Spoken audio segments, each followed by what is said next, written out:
Complete SIR का पश्चिम बंगाल का, ठीक है, आप कह रहे हैं ना वोट काटे हैं, चलो ठीक है, मान आप, वैसे तो काम इलेक्शन कमीशन का होता है और ये एक जिसे कहें कि दशकों से चली आ रही प्रक्रिया है SIR की, ऐसा नहीं है कि पहली बार हो रही है। लेकिन ठीक है, अगर आपकी बात को एक मर्तबा सही भी मान लिया जाए तो आपको बताऊं कि बीजेपी अपने वोट क्यों कटवाएगी? भाई हिंदू वोट बीजेपी के लिए एडवांटेज रहता है, ये आप मानते हैं कि नहीं? आपको कौन कह रहा है? पूछ रही हूँ रहता है कि नहीं रहता, पूछ रही हूँ, पूछ नहीं रहता। मुस्लिम देते हैं बीजेपी को वोट, मुस्लिम देते हैं बीजेपी को वोट। नहीं, पूछ रही हूँ, 90% सीट जीतते हैं, उसमें सारे हिंदू हैं। मैं पूछ रही हूँ कि क्या मतलब मुस्लिम वोट देते हैं बीजेपी को?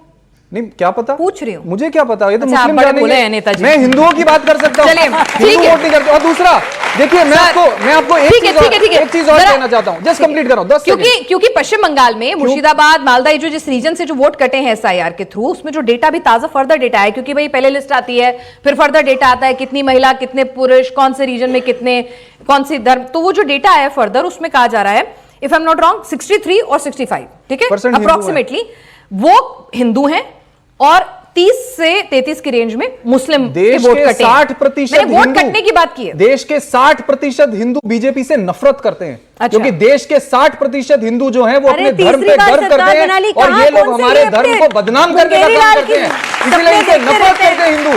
और जिस देश का इलेक्शन कमिश्नर एयरपोर्ट से जेब में हाथ डाल के और अक्षय कुमार की तरह हाथ हिलाता हुआ बाहर निकले, आप उस इलेक्शन कमीशन में विश्वास करेंगे कि वो फ्री एंड फेयर रहेगा? ये इलेक्शन कमीशन का जब आप सत्ता में आए थे तो फ्री एंड फेयर नहीं था ना? ये देखिए, ये बताइए, ऐसे नहीं होता ना सर, अच्छा गप गप बुरा बुरा ऐसे नहीं होगा ना। अभी भी जीत, जब आप सत्ता में आए सरकार बनती, हमारी अभी भी पूर्ण बहुमत की सरकार बनती अगर ये वोट चोरी ना करते, झूठे केस में जेल में ना डालते। एक second, decide you have to decide. Vote चोरी हुई इसलिए सत्ता में हार गए या फिर जेल गए इसलिए हार गए? जेल में डाल के वोट चोरी करी इसलिए हार गए। दोनों काम किए, ठीक है। और जेल में डालने का काम अदालत ने किया कि इलेक्शन कमीशन ने किया? आप बहुत सीनियर जर्नलिस्ट हैं, एक ट्वीट में आपके सामने पढ़ रहा हूं, आप बता दीजिए क्या ये इलेक्शन कमीशन का सही है कि गलत? इलेक्शन कमीशन के ऑफिशियल हैंडल से ये ट्वीट हुआ है कि तृणमूल कांग्रेस को चुनाव आयोग का 2 टूक, पश्चिम बंगाल में इस बार चुनाव भय रहित, हिंसा रहित और धमकी रहित होगा।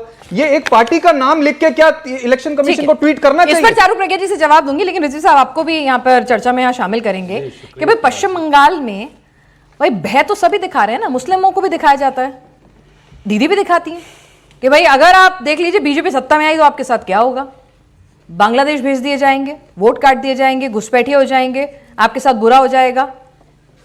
फिर ओवैसी साहब आते हैं, वो कहते हैं सरकारी नौकरियों में सिर्फ 7% आपकी हिस्सेदारी, आपके साथ गलत कर रहे हैं लोग, ठीक नहीं कर रहे हैं, वो अलग तरह का डर दिखाते हैं। हुमायूं कबीर अपना झंडा लेकर आते हैं, वो अलग तरह का डर दिखाते हैं। डर तो सभी दिखा रहे हैं ना। बहुत बहुत शुक्रिया व्यास जी। सबसे पहले अभी आप पूछ रही थी, मैं उसका जवाब दे दूं कि बीजेपी को मुसलमान वोट देते हैं कि नहीं देते हैं। तो मैं आपको बता दूं कि जो बीजेपी का माइनॉरिटी मोर्चा है वो मेरे ख्याल से उसमें जितने लोग हैं वो तो देते ही होंगे, वो मुस्लिम हैं।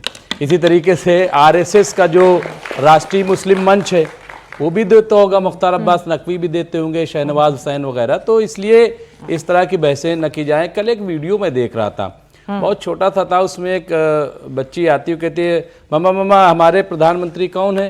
कहा मोदी जी। कहा मोदी जी हिंदू हैं? कहा हाँ। कहा फिर हिंदू डरा हुआ क्यों है? तो वो चुप थी। कहा तो इसका मतलब इस बार मुसलमान को प्रधानमंत्री बना दिया जाए ताकि मुसलमान भी डर जाए। तो ये जो खौफ दिखाया जा रहा है कि आज से 48 में या 45 में मुसलमान जो है इस देश का हुक्मरां बन जाएगा और आबादी बढ़ रही है और बंगाल से लोग आ रहे हैं और यहाँ पे घुसपैठिए बढ़े जा रहे हैं। आप ये देखिए ना कि जहां जाते हैं बीजेपी, अभी बिहार का था, बिहार में क्या क्या वादे किए थे आप बताइए।